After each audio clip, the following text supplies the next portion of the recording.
Bonjour tout le monde, j'espère que vous allez bien. Voilà, de mon côté, j'ai décidé de faire une petite capsule vidéo pour vous expliquer la production 3, qui est le devis. Comme ça, moi, c'est évident que je vais vous dire un peu tout ce que je vous dis maintenant en classe. Mais voilà, si au cours de la rédaction du devis, vous frappez à certaines questions, interrogations, mais vous allez toujours pouvoir revenir voir ce vidéo-là pour vous demander est-ce que j'ai bien compris, est-ce que c'est vraiment ça que je dois faire de mon côté ou je m'en souviens pas du tout, puis on va juste retourner voir la vidéo, voir que finalement à quoi je m'attends finalement comme pour ce travail-là. Donc le devis, en fait, ben, c'est que la commission parlementaire, on a fait la pratique pour une résolution de problème qui était couverte par différentes disciplines. Maintenant, pour le reste du cours, en fait, pour toute la session, vous allez travailler sur un travail final qui vaut pour 50% de votre note. Et finalement, le devis, pardon, la production 3, le devis, c'est ben, vous mettez la table pour ce grand travail-là.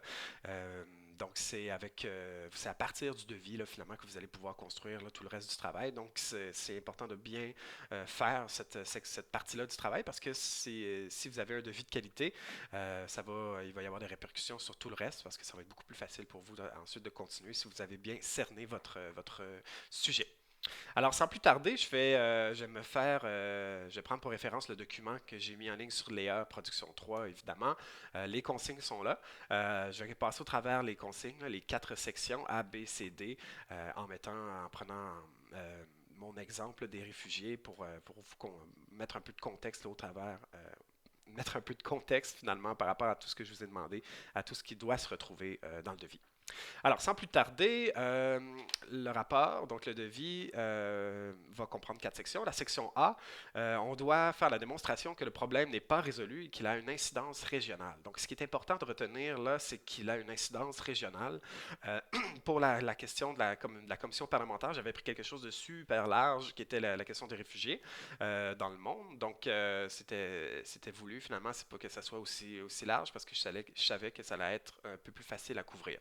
Maintenant, je veux que vous trouviez de votre côté une problématique qui nous touche un peu plus près. Ici, nous, Rimousquoises ou même Québécois, Québécoises ou Canadiens, Canadiennes. Donc, quelque chose de local ou du moins de national. Donc, je veux que vous trouviez un problème que vous allez tenter de résoudre, mais que ce problème-là, je veux qu'il y ait une incidence là, sur notre quotidien finalement, que ce ne soit pas quelque chose qui se passe en Syrie, au Liban, etc. Donc voilà. Ben, ce problème-là, vous devez le contextualiser. Donc c'est la première petite partie là, de la section A. Vous décrire le thème, finalement, c'est le contexte général. Donc si je prends l'exemple des réfugiés, ben, c'est simplement dire qu'il y a des déplacements de population, qu'il y a des guerres civiles, il y a différents types de réfugiés. Il y a des réfugiés de guerre, il y a des réfugiés climatiques, et que ces personnes-là se retrouvent finalement dans des camps de réfugiés un peu partout sur la planète. C'est bien de glisser quelques statistiques, quelques faits que vous allez puiser dans l'actualité pour appuyer là, votre propos, puis démontrer finalement que c'est une vraie problématique. Donc, pour la deuxième petite section, partie de la section A, on démontre l'existence du problème et son incidence régionale. Donc, encore là, c'est une question de contextualiser votre problème et de démontrer qu'il y a vraiment quelque chose qui se passe par rapport à votre sujet.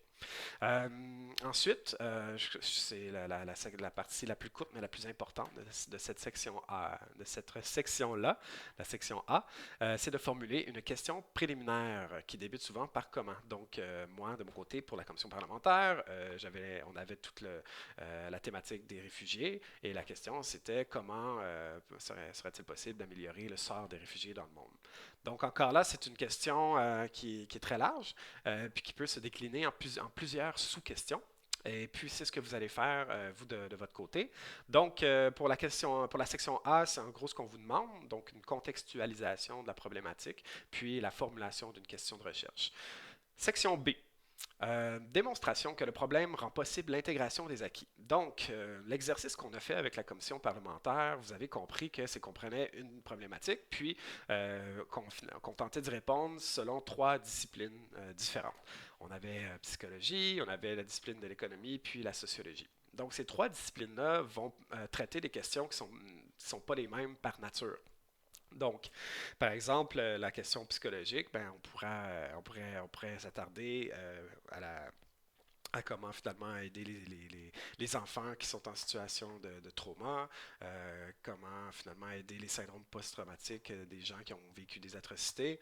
Vous voyez que j'ai des sous-questions. Je pose des sous-questions qui sont propres à ma discipline, la psychologie, sociologie. Ben, je pourrais me demander comment améliorer l'intégration socio-culturelle des réfugiés dans leur pays d'accueil.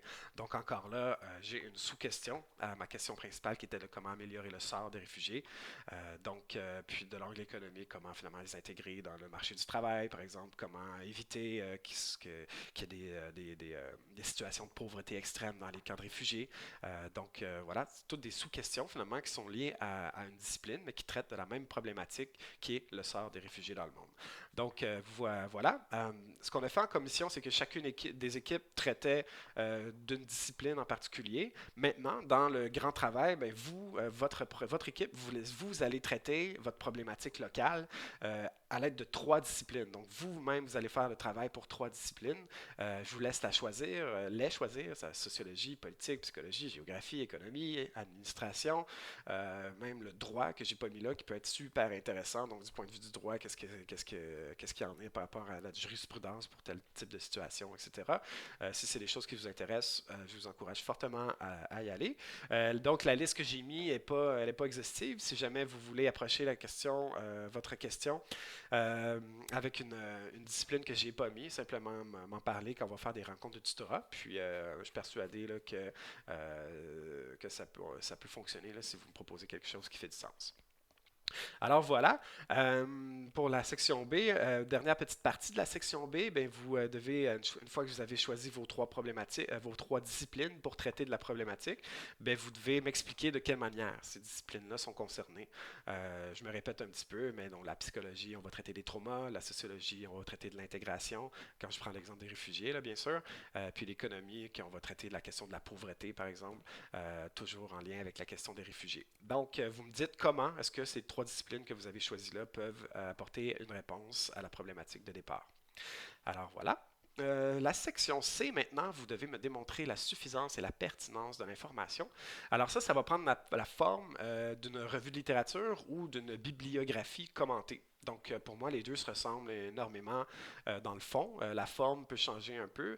Ça peut être plus facile pour vous de faire une bibliographie commentée. Donc, c'est-à-dire que une fois que vous m'avez prouvé que les trois disciplines que vous avez retenues peuvent répondre à un angle de la problématique, ben là, vous devez me démontrer qu'il y a de la littérature qui traite de ça.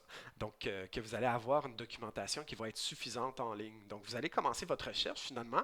Puis, si vous me trouvez une bonne source qui est de l'angle politique, par exemple, ben vous allez me faire la notice, comme si c'était dans une médiographie, dans une bibliographie. Puis ensuite, en dessous, vous allez me faire un petit paragraphe qui m'explique pourquoi cette source-là, elle est pertinente.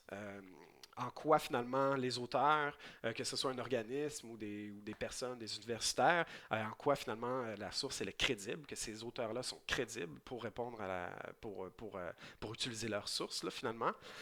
Puis vous me résumez très très rapidement là, comment est-ce que cette source-là va vous aider à rédiger votre travail. C'est un petit paragraphe en dessous de chaque source, puis je vous demanderai de faire ça pour 10 sources au minimum. 10 sources, c'est absolument suffisant, mais je dis minimum parce que si jamais vous en trouvez plus, mais tant mieux, ça va être plus facile pour vous de faire votre travail par après. Mais avec 10 sources commentées, on est bon. C'est ce qu'il y en est pour la section C. Ensuite, la section D, ben là, c'est plutôt votre intérêt personnel. Donc là, on met de côté un peu la recherche, on met de côté les sources, puis je veux vous entendre, vous lire, vous, en fait, sur le pourquoi finalement ce sujet-là vous a intéressé. Je veux avoir un paragraphe finalement pour chaque personne de l'équipe, chaque membre de l'équipe. Je veux vous entendre, je veux vous voir m'expliquer finalement pourquoi cette problématique-là vous parle. Et puis, est-ce qu'il y a une des trois disciplines qui est plus intéressante pour vous, plus qu'une autre? Parce qu'une manière de séparer le travail, peut-être par la suite, ça serait que chacun creuse sa discipline, se fasse un expert de sa discipline pour traiter de la problématique. Donc, c'est pas obligatoire, mais c'est une suggestion que je vous donne comme ça. Donc voilà, la section D, c'est simplement un petit clin d'œil là, personnel pour me dire qu'est-ce qui vous intéresse par rapport au sujet. Alors, j'espère que c'est clair pour vous. N'hésitez pas à me lancer des questions, réécouter la vidéo.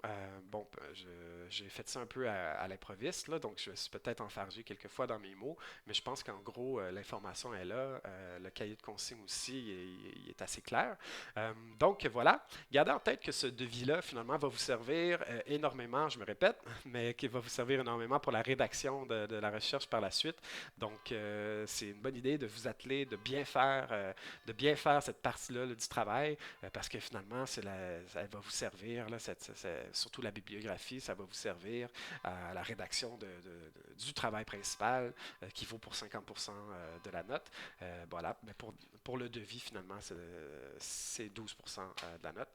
Mais voilà. Donc, j'espère que ça répond à vos questions. Puis, ben voilà, n'hésitez pas s'il y a quoi que ce soit. Salut!